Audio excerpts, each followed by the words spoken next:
Yeah, so we're going to talk about how to sell your art online. And this is a very difficult question. I'm keenly aware that this is not necessarily for most people in the arts a natural process for lots of reasons. And the tough thing about a presentation like this, particularly for the arts, is that even more than with businesses, it's still true there, but the answers to all of these questions about how to do this stuff are extremely different for each artist. There are some general precepts, but there's not a formula for this. So that makes talking about it in 30 minutes to a group pretty difficult. So given that, what I'm hoping to do today is to give you some tools to structure your thinking about this, point to some pre-existing solutions, some platforms that can help you, and just give you some general ways that you can think about how to sell online, how to engage online, that might help you, improve your presence there. In general, I'm going to assume you're doing this on a small budget. If you've got a bunch of money to spend, things change pretty dramatically, but I don't think in general artists usually fall into that category. If you do have a bunch of money to spend and you want to ask about that, feel free. And the other thing I just want to remind everyone, and I know this will seem really stupid and obvious to some people, but I'm going to say it anyway. Google is your friend. So if any of this stuff is like confusing to you after, or you want to dive a lot more deeply than we can possibly do in a 30-minute presentation, please do Google stuff. You're also, of course, welcome to shoot me an email and ask me questions. But a lot of the stuff, I went to school for music, so a lot of what I learned about technology, I learned on Google, and you can too. So the big takeaway today, if there's one thing I want you to remember, is that you need to be thinking about your online presence from the perspective of the people on the other side of that screen. You should be thinking about it all the time. It's really easy to forget because there's this barrier, but that is the number one driver of everything I'm going to tell you today. And think of it as a conversation, because despite the fact that it doesn't necessarily always feel that way, if you do that, you're going to be better at working online. Remember not to be a bad listener. All the same rules apply. So think about that other person every step you make. So you're going to be posting content online, wherever it is, however it is. You're going to be putting stuff on the internet and expecting other people to look at it and deal with it. So you should always, every time, ask yourself some questions. This can be difficult for the extroverts among us. Stop yourself and think, okay, who is this person that I'm actually talking to, or who are the people likely to be? Why do they care? Why are they interested in what I'm doing? How are they feeling probably right now in the situation? I'm putting this in a particular place. So, what's the feeling they want? What's the feeling they might have? And why are they going to support me? Why my stuff? So if you can ask yourself these questions each and every time, you'll save yourself some strife, and you will make a better connection with people, which is the ultimate goal for all of us in the arts. We're going to be engaging with two types of people on the internet, right? I'm going to call these people audience members. I'm going to call them users. I'm going to call them fans. They're just people. So helps remember that. But we're going to be engaging with people who already know us, already know about us. And we're also going to be engaging with new people, right? Hopefully that's the goal.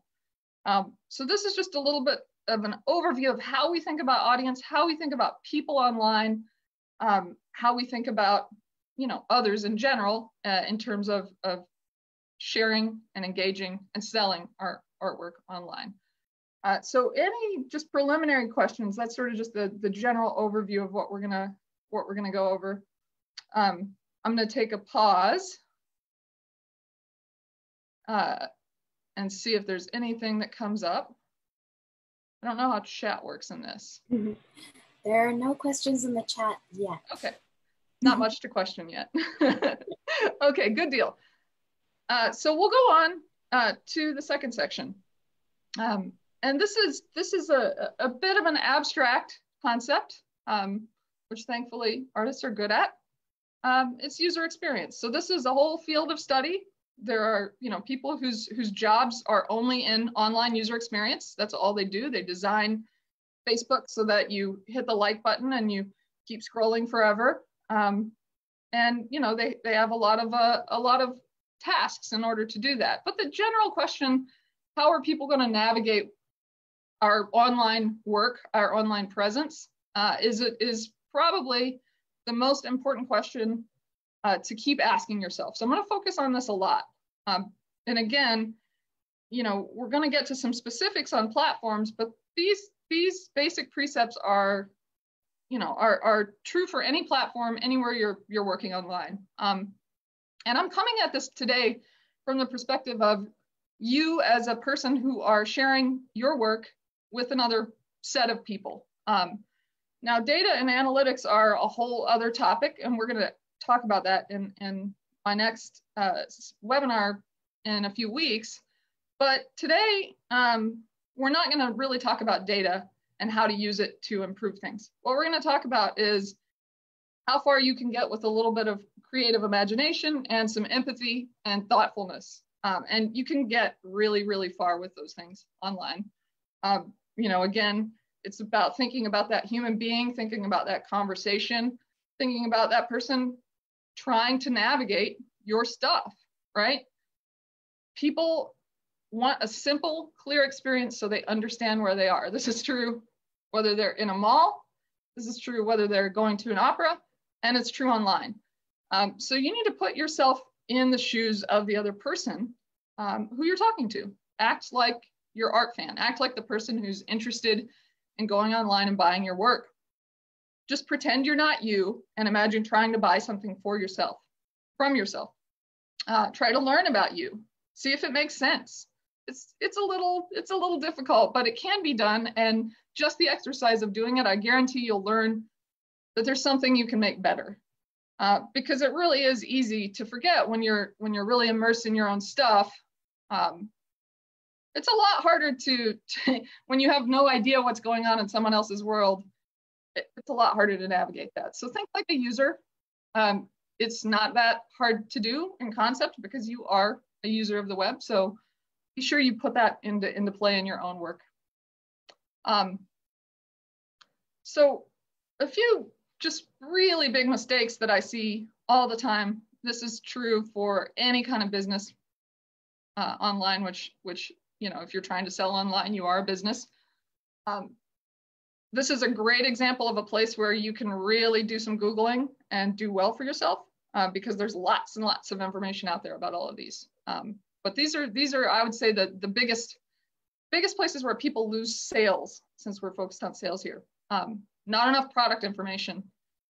Somebody doesn't understand what it is they're buying. Is this in a frame? What's the frame like? Can I customize that? Am I getting this in a digital format? What kind of file type will I get? These are all really, really important questions for people, and they will stop buying if they don't know the answers before they hit go. Not enough product photos. This is hugely important for what you do, and it's really hard. It's really hard for the visual arts because a lot of what people want to experience in your items is that personal in-person engagement with the work, right? So the photos become even more important for you, if anything, and more difficult, unfortunately. They need to be high quality. They need to represent as well as possible what kind of experience that person is going to have in real life. And that's just hard. So I'm not going to sugarcoat that. That's something, that might be worth getting outside input at least on, if not, if you're not really into photography, having somebody help you with that. These others are really kind of technical, but again, still just human. Not enough customer service or return info. What happens if I don't like it? It better be clear, or no clear or easy or instant or secure way to buy. When you go online, you could buy something and you're like going through this whole process and filling out a weird form, and you often will just go, yeah, I'm not comfortable with this, and you move on. So just be sure these things are clear for people. This is the story that we're using here to think about. This is kind of our model for thinking about how we're going to engage, how we're going to sell, how we're going to meet people. So we're going to go through each of these steps, the capture, the first time somebody interacts, the engagement, the going back and forth, the actual conversation with people, and the purchase process. These are the kind of the three bubbles that we're going to be putting things into. If you notice the engage and purchase, there's a double arrow going back and forth. Once you have somebody, they're in your ecosystem, you don't want to just have them buy something and never talk to them again. You want to keep that engagement going. That's one of your best ways to continue to increase sales, frankly. Plus, it's fun for everyone. So every one of these steps requires a lot of thought and effort. There are tools to help you with all of them. And we'll talk about some of those and talk about ways to think about those. Capturing people. This is frankly probably the hardest part in a lot of ways. It can be the most expensive. It is extremely time consuming. And for most people, this is the least fun part of dealing with things on the web. It's not like you get to meet someone in person and make an impression. You've got to somehow get them to notice you out of the bajillions of other people that are trying to get their attention, including Netflix and their Facebook feeds. So good platforms for this. Social media, obviously, this is a great place to capture leads, to find new people to introduce to your work. Pay-per-click, so this just means online ads, Google ads, Facebook ads, Instagram ads. Almost every social platform and search platform has ads. So then search is hard for artists. For any business, Google is their bread and butter. Google is what you spend a ton of time thinking about, talking about. Artists, people don't really find artists that way. They find artists in other ways. So it's a very different ballgame than optimizing for Google search. So search engines that will matter to you: Facebook, Etsy, Bandcamp, Instagram. I don't talk about YouTube here. There are many others that I don't mention by name, but all of those generally social platforms that give you a place to put your content, those search engines are very important. One way to think about capturing people that can be really helpful is, instead of imagining the whole world that you're trying to capture, think local. For most artists in a region like this, a lot of their business comes from the local community. And so right there, you're able to sort of narrow down this giant pool to a very small pool. And that's a lot more manageable, especially if you're going to do something like pay-per-click through Facebook ads, Google ads, something like that. We can talk about this more next week when we have kind of an open forum, but I think this is a really, really important point. And even if your work doesn't necessarily break down by geography like that, having it be broken down in some way where you have some niche that you're talking to is extremely, extremely helpful. So I would recommend thinking very hard about what that niche is for you. And geography is probably the most obvious. The second step, we're engaging. This is super, super critical and probably the most fun for a lot of people. Really, you're making friends. You're recognizing that these people are real people, and you're building trust, and you're fostering relationships, and you're thinking about the other person. So there's not really, everybody knows how to do this, at least in theory. Some are better than others, but that's all we're actually doing when we engage online. Of course, there are some difficulties that aren't there again in person, but that's the basic precept. The tools of engagement online, obviously social media is number one. This is where people spend their time online. They spend their time in the Facebook app, they spend their time on YouTube, they spend their time on Instagram, et cetera, et cetera. Now, we're going to talk more about this, but your website or your primary platform can be a really good place to engage too, but it's very different. That's a step up in their commitment. If they're at your space outside of their Facebook feed, now you're hosting them. So again, in terms of user experience, you want to be thinking about that. Make sure you're being a good host. Make sure they have everything they need to feel comfortable. Pretty basic. And importantly, just be yourself. I know marketing and branding people have all kinds of weird ways of talking about this, but for artists in particular, you're not going to change who you are to get better engagement online. So just be all the you can be. And some people won't respond to it, and that's okay. And you're not gonna capture everyone. It's not gonna happen. But some people will. So just remember that everywhere you are, online. It's just another room you're in real life. So be sure that you maintain your own identity all the time. Because it is very odd when people don't do it. You can spot it a mile away. Everybody sees it. Last step, purchasing. So this is where we're really trying to get to, right? If we're honest, this is a sales presentation. We're trying to get people to click on that buy button, add to cart, go through, put their cart in. So where does this happen? Where do the users come from? They might come from social media and get to your sales platform. They might come from a pay-per-click. That's what PPC is. Sorry for the lingo. A pay-per-click ad, come to your sales platform, whatever that is.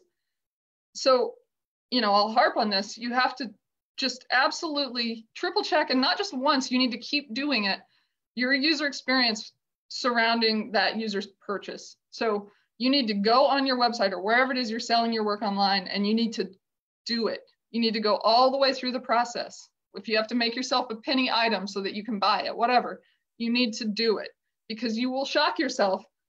And suddenly you'll find out that the reason no one's buying anything is because they can't, or because it feels really icky at some point, or there's some boilerplate language that doesn't make sense, or something is weird happening, or it doesn't work on a phone. This is I cannot emphasize enough, because we've all experienced this. You get to a place, you're thinking, I'm gonna buy this, and then something stops you. Could be, there are people, it could be anything. But from the perspective of the person who's selling, you need to be thoughtful, you need to be cautious, and you need to be careful about how all that stuff works, because it truly is a tenuous moment in the life cycle of a sale. So that's the end of section 2. Boy, I'm blowing through all this. It's already it's 2:22. So it's so hard. I have a question. Go for it. All right. So thinking about user experience, like, what are the questions that I should be asking myself as I'm going through the process, going through the experience? Like, is there like a checkbox or a list of things that I can be like, yes, it does this. Yes, it feels this way. Yeah, there are about a jillion of those questions, but I think to break it down into some basic concepts that you can always have in mind, the functionality of the interface. Can I use it with a keyboard and mouse, and can I use it with a touch device? So if you have any way of testing both, you really ought to test both, because sometimes we can easily fall into the trap. This happens with web design all the time, where you build this beautiful thing for a big screen, and then your web designer will say, oh, it's responsive, and it does change and do the right things. But then when you actually go to use it on a phone, it's just garbage. It doesn't work. So test it on different device types. Ask yourself, I would say the primary user experience question to ask is, do I know what to do now? If I am just a random person sitting on a screen, casting my eyes over it, is it very obvious that there's something for me to do besides read? There are web pages where it's appropriate to have a lot of text to just read, but in general, just a page full of text is not, unless people are engaging with a very particular type of content, is not what people are looking for on the internet. So be sure there's something very clear for a user to do. And if they want to do something else, that's okay. But you need to help them, because people are very timid online, actually, especially people over the age of 25. So you have to help. You have to be thinking about how difficult it can be for people. It's a great question. Sorry, there's not a list.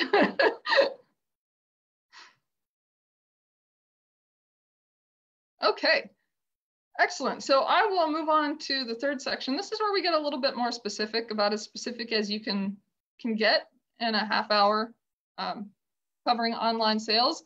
We're going to run through some of the biggies, some of the big popular tools that you might use in your online life to help promote your work.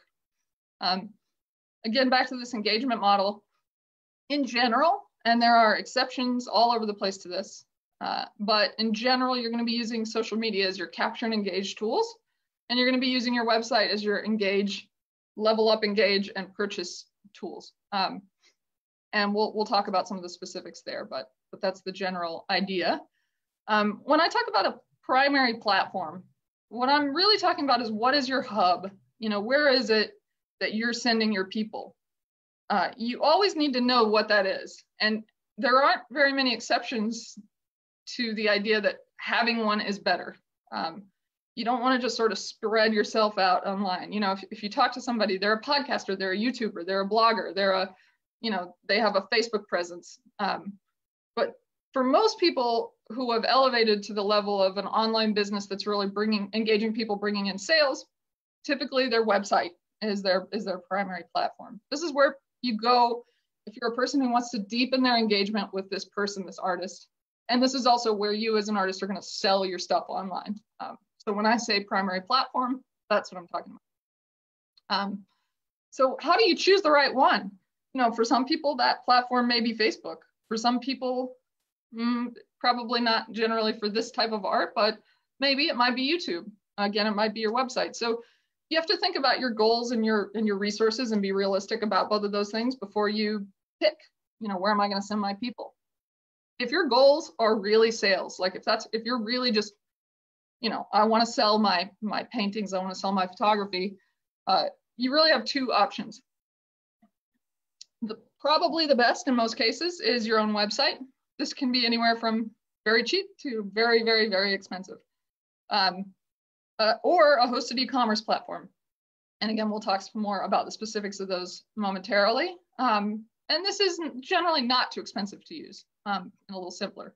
If your real goal is engagement, if you're really not focused so much on sales as on, say, publicity, getting people excited about your work, engaging with people, having them see what you do, your own website is another good option there. And social media, you might just use Instagram. There are definitely people who do that. If your goal is to just be an Instagram person, there's nothing wrong with that. There are some limitations that we're going to talk about, but that may be the right primary platform for you. So first, we're going to talk about the granddaddy, Facebook. This is where all the people live. It supports all kinds of stuff. You can put video there, you can do live streaming there, you can, you know, obviously put photos, you can pay for ads, it does all kinds of stuff. So this is kind of the biggie everybody knows about. So a lot of artists ask me about, do I need an artist page? And you know, the answer is probably. If you're pretty serious about this, you probably want to have an artist page. I do see a lot of artists and musicians who are sort of just double posting everything on their personal page onto their onto their artist or musician page. If you're going to do that, don't, you know, just pick one. That's actually a turnoff for a lot of people. People do notice, and Facebook notices and it docks you. So don't do that. But that said, if you're a serious artist, I do highly suggest that you do have an artist page that you really tailor and hone. That's focused on your work more than your personal life. Not to say that it's not going to be personal. It probably is going to be somewhat personal, but it should not just be about your personal life, probably. And the other thing to note is that selling via a personal page actually violates the Facebook terms and conditions. So, you know, they don't want you doing that. It was a real problem at the beginning of Facebook that really turned people off. So, you know, that's another reason just to go for that artist page. And yeah, it's kind of a pain, but it is important. The pros of using Facebook. So in Facebook, again, typical social media, it's good for capturing people. It's good for engaging people. You're probably not going to sell your stuff on Facebook. It's got by far the most people of any platform anywhere in the universe that we know of. It's got a robust ad platform that's very, very easy to use. It is so easy to put your credit card in Facebook and start promoting posts left and right. That said, it can be very difficult, as I'm sure many of you have experienced, to stand out on Facebook. It has all kinds of rules that no one knows about, just like every other platform, but they seem especially obtuse on Facebook. about how you get into other people's feeds, particularly as a business or an artist page. And the ad platform, I think because it feels so simple to use, it's kind of a money pit for a lot of people. I mean, we've seen a lot of people come in that, you know, they're like, I spent $5 a day on Facebook for 6 months. And, you know, these are people that don't necessarily need to be spending $5 a day. And, you know, they're just throwing their money away. They've gotten nothing from it. So you got to be careful with that. But it can be really fantastic if you use it well. The other thing about engaging on Facebook that's really cool is that people are there to talk to each other. So, you know, if they feel so moved, there really can be a good conversation on Facebook. You can, like I said, you can use it for a lot of different content types. So it can be a really, really fantastic platform. And frankly, a lot of artists use this as their primary platform. And the sales part might be even a little secondary. So they send people from Facebook to, say, an e-commerce platform, and that works great for them. That can be wonderful. Next up, also Facebook, Instagram, which is most of you probably know owned by Facebook. Instagram users in general skew a little younger, and it's just super visual. Like the platform is all about visual content, videos, really photos. So again, Instagram is really a capture and engage kind of platform. It's a very different feeling platform if you've never used it from Facebook. There are some pretty basic user experience reasons for this. For example, you can't put a link in a post on Instagram. So on Facebook, you know, everybody's constantly linking out to something. Instagram can't do it. Got a very creative user base. People like to explore. People like to see pretty things. They're very visual, so that's good for the arts. But not being able to link out is difficult. It's difficult to send people from Instagram to something that you want them to see or do, like your sales platform. Great for engagement. Hashtags are an awesome way to actually get people, new people, captured into your ecosystem. So that might be something, if you haven't explored that, that might be something you want to explore because people do hashtag surf Instagram. So they will see new people that way, unlike it happens on Facebook, not nearly as much. Etsy, a big one for the arts. Etsy is like 80% females, 25 to 40. So if that's your group, you know, Etsy might be for you. Etsy, people who buy on Etsy love it. They love it. They get addicted to it. They buy tons of stuff on it, but it's become such a huge platform that is very, very difficult to get people to find you through Etsy without spending quite a bit of money. So, you know, this is really cool because it's specifically for creatives. It's a one-stop shop for selling. So this is a place you can actually sell your work. They've got an amazing system set up for that. They've got a really good ad platform. So in that sense, it can be good for capturing as well. People do use the search engine on Etsy, although again, it's so saturated now that it's very difficult. You really have to put in a lot of work and educate yourself to rank in their search results. But Etsy is a really, really, really solid contender as an arts platform. Again, it's not going to be easy. You're not going to just put your stuff up there. Still have to follow all the user experience rules, but I would say this is a really good one to think about. The other thing that you can do is your own website. So here are a few ways that you can do this. You can do what's called, a hosted website. Typically a site builder where you're not coding anything, you're just using a user interface to put together a website. That works for you, usually with some templates or themes. This is a pretty self-explanatory slide, I think. I've put these site builders, the main 4 that people tend to use, in the order that I think is best to worst. I'm happy to address more about why I think that, but in general, that's the order I would go in. Site builders are great. The problem with them is once you put your data into that system, what that means is somebody else has built the system and you just put your information into it. It's really not that different from social media in this way. So you don't actually own your website. You don't own your data. If you put tons and tons of effort into a Squarespace website, and then in 2 years it irks you, or you have a reason to move, you're probably not really. It's going to be very difficult. So you know, that's something to take into consideration, but it is very cheap and you know, can be quite good in terms of user experience. Also really limited by their own search engine implementation. So you can't, you know, you can't do a lot of the deeper search engine optimization that you'd be able to do on your own platform. The analytics that they give you, you know, often are kind of just what they are. So those are our considerations. Hosted e-commerce.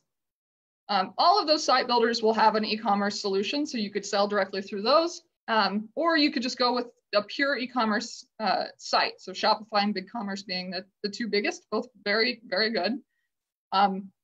The great thing about these is they're just for shopping. So if you're doing all your engagement on Instagram, say, or Facebook, and you just need a place to sell your stuff, this might be a really great solution. This or something like Etsy would also be very good for this. Very convenient, very streamlined. The shopping user experience will be perfect. You won't have to worry so much about like the things that we talked about earlier, because Shopify takes care of making sure that cart experience is good. You know, so this can be a really great option. Again, you know, this is a proprietary system, so you don't own your data really. I mean, you have copyright, you know, your stuff, but you can't do anything with it. Once it's in there, you know, it's in there and that's it. So it can be difficult, again, to move to a new platform, a new solution. And this is not a place where you engage or capture people. You do that elsewhere. This is just the place you send them to shop. And then the final option is, you know, kind of the self-hosted website, yourname.com or whatever. That can happen on the other websites too. But the difference here is that you actually, in some way, rent space on a web server somewhere in your basement or in the cloud or from a service, or, you know, there are literally millions and millions of ways you can do this. You can build an old school plain HTML website. You can use WordPress. You can use Joomla as a content management system. You can do anything you want. You own what you build. It's, you know, in a database that you can take and move somewhere else, do other things with. You have total control over the user experience. You have total control over your analytics, your search engine optimization, all your data. Obviously, the bad part of this is cost and time. And if you think you can do this, but you really don't know how, sometimes people create websites that are less than optimal in terms of user experience. And, you know, that can end up being worse than just using Facebook or using Etsy. Because you're actually turning people off. So you really do have to be careful with this option. It's a double-edged sword. This is something that I've done an awful lot of. So my bias is slightly toward this, as you can probably guess. But if you're not a person who tends to want to screw around with tech stuff and think about things like user experiences, or spend a bunch of money to hire somebody to do it, this might not be for you. There are some other solutions, and I'm happy to talk more about this. This is something I obviously know a lot about, that can make this easier for you. But, you know, this is sort of, I would say, if you're really established and doing well, there's almost no way you don't want this because of all the control that you have, but it may not be a good first step for you. And I believe it is now time for questions. So thank you very much for listening. And I am looking forward to listening too. Oh, and I'm gonna, before I do that, sorry, I am gonna send this out to Jessica. So if Jess, if you wanna share this with everyone, you guys are welcome to this slide deck. Wonderful, thank you so much, Allison. That was a good 101. I have a couple questions, and if any of the participants also have questions, you can go ahead and type them in the chat box, or wave your hand around, or down at the bottom of your screen, there's this place where you can do reactions, and you can put some clapping hands or a thumbs up as a reaction, and I'll call on you. So the first question I had, Allison, there was a phrase that you used a couple of times that we didn't really dig into in the presentation, and it was search engine optimization. Can you explain that a little bit, what that means? Yes, I can. I will briefly explain what it used to mean. It used to mean keyword stuffing and putting text that no users can see, but the search engine can see on your web page. It doesn't mean that anymore. And if someone tries to sell you that, they're selling you a bill of goods. The only search engine that matters is Google. It's 92% of all search, and YouTube is the second biggest search engine. So when we talk about search engine optimization, we're generally talking about Google. This is a little complicated for artists because, as I said, Google is not a massive place where artists typically capture an audience. People don't usually go out and Google their next favorite band or their next favorite painter. It does happen for sure, but that's kind of why I didn't talk about it too much, because mostly search engine optimization, it's just how to do good on Google. That's what it is. So it's not nearly as important when that's not your case. However, if you are using something like Etsy as a primary platform, the general idea that you need to think about how their search engine works and educate yourself about that is still absolutely true. And there are the best and worst thing on the internet is called content marketing. If you haven't heard that term, it just means people, and this has to do with Google again, people like to write articles telling you how to do the thing that they're trying to sell you. So if someone's trying to sell you search engine optimization, the best way to do that is to write articles about how to do search engine optimization. So that's annoying because every article out there is just somebody trying to ultimately sell you something, but it's good because there's a lot of great information about things like search engine optimization, even specific to platforms like Etsy. So again, here I say Google is your friend. Get out there, educate yourself about it. It's way too big a topic to cover right now, but that's the general idea. Does that kind of help? So I see you want me to go to the questions in the chat, Jess, or do you want to introduce them? Yeah, sure. We've got a question from Susan. What are different reasons you've seen people move to different website platforms? That's a great question. And here's a really important point. And this may be because of the position that I'm in as a web professional, I have never seen someone move from a self-hosted website to a hosted platform like Squarespace or WordPress.com for any reason except cost. If cost is a really big driver of your decision, which absolutely is a good driver of decisions, that's a reason to move from, say, self-hosted to something like Squarespace, because it probably is significantly cheaper. That said, I've seen a lot of people move from things like Squarespace and WordPress.com, and especially Wix, for reasons of having difficulty creating a good user experience with their specific content. So those sites, they give you a lot of kind of template-y options. And if your content fits exactly into those templates, you're probably going to be in good shape in terms of the user experience most of the time.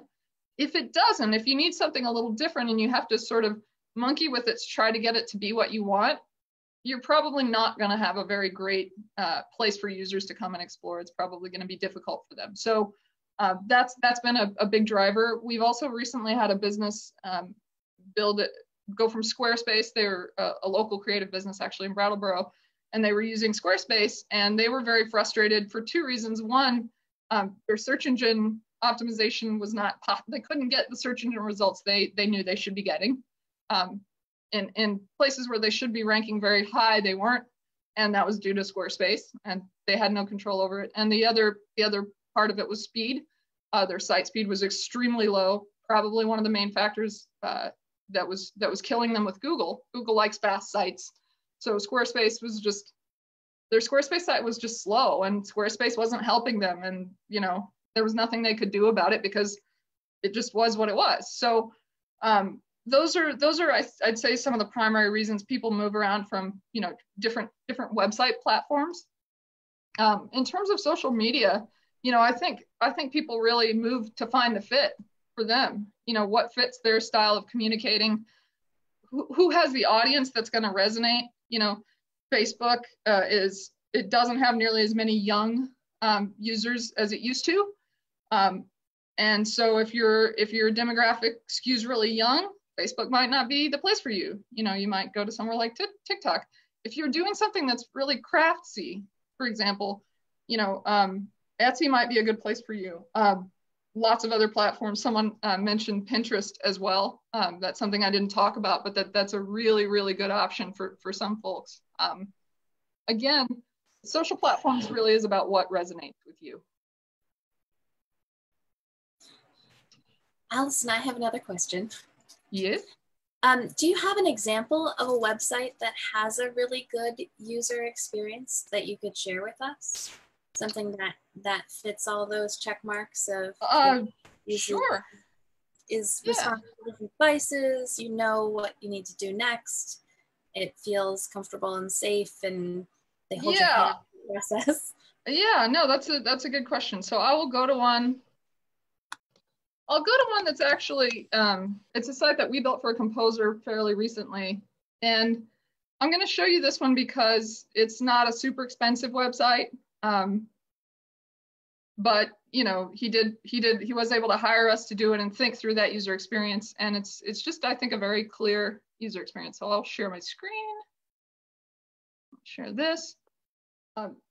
So we've made a ton. I've probably built 200 composer websites. So this is something I kind of have down at this point. So this guy is a composer who writes for band, wind ensemble. He does a lot of writing for middle school age band, high school age band. So online sales is very, very, very important to this guy. I'm assuming, yeah, you'd tell me if you couldn't see it. So the first thing you know is who you're here to see and what he does. And you have a few choices at the top, a very few. We're looking at the menu. We're going to the music catalog. We're seeing what upcoming performances there are. Spoiler alert, probably none. And we can learn about him and contact him. So the first thing most people are going to want to do is get to that music catalog. So we'll just go right there. And again, this is all business. This is not pretty. Some composers would hate this. They would never want their work catalog like this. But for this guy, he wants these band directors from middle school band director to be able to come here.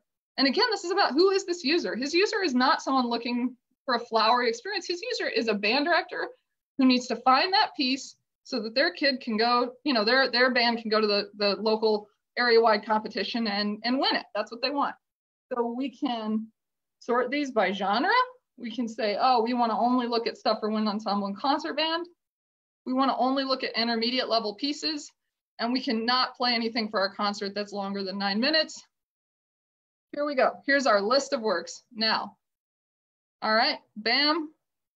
Let's check out this one. We've got an audio clip. We can listen to it right away.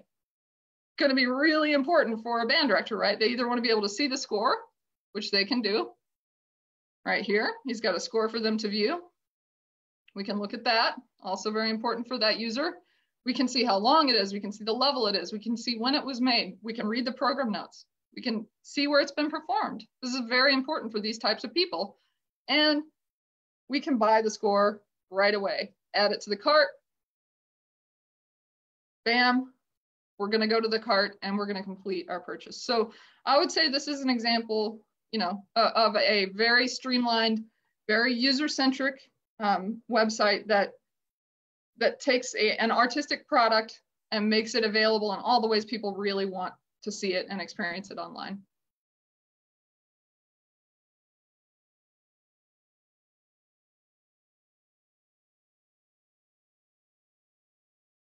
Am I still sharing? I think I'm done. Let's see. So we have a couple other questions. Yeah, Brian wrote and asked about Pinterest, which, you know, I think is definitely worth a mention. Again, I think it's about getting a feel for the sorts of things that do well on Pinterest. And if your work fits into that category, it's absolutely worth exploring. You don't want to try to force something into a platform like Pinterest, because Pinterest really Pinterest and Instagram in particular, I would say really have a vibe. YouTube, Facebook, they have everything. Pinterest and Instagram, not as much. So if you don't fit in that, don't try to shoehorn yourself into it. But if you do, people will stay on Pinterest forever. They'll stay right in that ecosystem. Pinterest has done a really great job of making sure nobody ever leaves once they get into it. So it's a very good platform in that sense if you fit. Somebody else asked to everyone, and this is a question that I have, about art-specific platforms, like fine art-specific platforms like ArtSala, Artwork Archive. Is there anybody here who uses any of those platforms? I don't know much about them. Jim, it looks like Jim. Here, I'm gonna unmute you, Jim, or I don't know if I can. I think you have to unmute yourself. He has to unmute himself down in the left. Can you hear me? Yes. Oh, you were talking about, which one were you talking about? Website? Somebody asked about ArtSala and Artwork Archive. Oh, no, I don't have that. What do you use? I use everything. Certainly Instagram and WordPress, which is, I can really have control over it. And the only thing is, every time I go back to it, like I need to update it, but it's like I have to relearn it because it's not easy. It's not easy to do.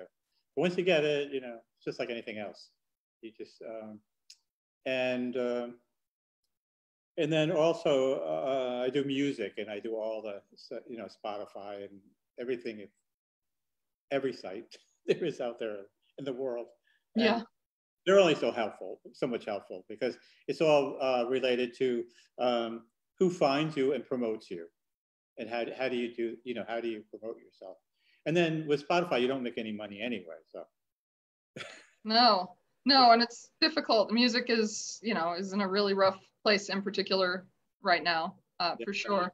And those platforms like Spotify, it's not that different from something like Etsy, where there are a lot of people cruising around Spotify, learning about new music, but they're not going to find just anything, right? They're going to find the things that are already floated to the very, very, very tip top. This was 10 years ago. There were 82 million tracks of music. I had a startup in music search and discovery. 82 million tracks of music in the world available. Today, there are probably well over 100. And so no one's going to find you. You have to get out there, and find them. And that can be extremely difficult, but it's not too different on Spotify than something like Etsy or Facebook, actually. Right. Yeah, and again, it's just like if you're 14 and you find something that you like, and then you share it with your friends, but it's not going to be so much with older people. Yeah, it's the getting in front of influencers is a really, really important piece that we haven't talked about in the capture bubble. There are people online that have an outsized footprint. And those people have the ability to share your work better than you do, unless you're one of them. So if you can connect with, and this can be pretty niche. One of the great things about being an artist online is like, you don't need some massive, huge audience probably. This has been true for a long time in music, the concept of the 1,000 true fans, right? You just need, a few people who are interested in what you're doing. And especially if your goal, again, it comes down to your goals. Are you trying to make a living, or are you trying to engage and have a good time, or some combination of those two things? But finding those people who connect with you in a niche way, and those people in that niche who do have that platform, who do have that megaphone that you don't have, and connecting with them is a really, really good way to think about capturing new people. Right. I have another question. So Susan and I actually were talking a few weeks ago about what happens when someone comes in to visit your studio and you get to interact with them and talk with them about the work, and it's a very it's something that we're going to be missing this year, particularly with how all the studio tours have decided not to happen this year in our region. So, you know, I loved the comparison or the wording you use, that when you get them to your site, it's like you've welcomed them. You are now hosting them, and they are in your space. I'm wondering, like, are there any really personal user experiences that you've seen out there? Yeah, yeah, and in fact, I mean, the arts are a great place for that. Typically, artists who create those kinds of experiences are tech, they have a tech mindset themselves, and so they like to sit and work with the medium of code to create that really personal space. You know, there are lots of musician sites that I've seen that have been like this. That's a very difficult thing to do. Actually, it sort of sounds like how it makes something that's really different. But the fact is, crafting a user experience that's different, new, personal, and works is wicked hard. It takes somebody who really has some expertise in all those different areas. That said, creating something personal doesn't have to be about the user experience of the website. It can be about the content, right? So when you know, a website is it's more than a blank set of pages, but in a way that's what it is, right? So you don't expect a book to just look different from every other book to give you something meaningful. And that's true on the web too. You can use a website template even to craft something that is extremely personal, that's extremely, evocative of what you do. And I would say for the vast majority of people who don't have that like weird vision about websites, which is almost everyone, that's the way to think about it. Like, how do you craft your content that you're going to be putting in front of people so that it really, really speaks to who you are? You know, how would you be someone, how would you be with someone at a party if you meet them? Like, how would you want them to feel around you? These kinds of user experience questions are so meaningful for artists and in the arts in particular. So I would focus on that more than like the crazy, the unique user experience, which really can be a path to difficulty for people. Yeah, Jim. I think with anything in social media nowadays, people want to be really quick. They want to check something and then get out, or it might bring them to somewhere else. But I mean, people don't spend a lot of time.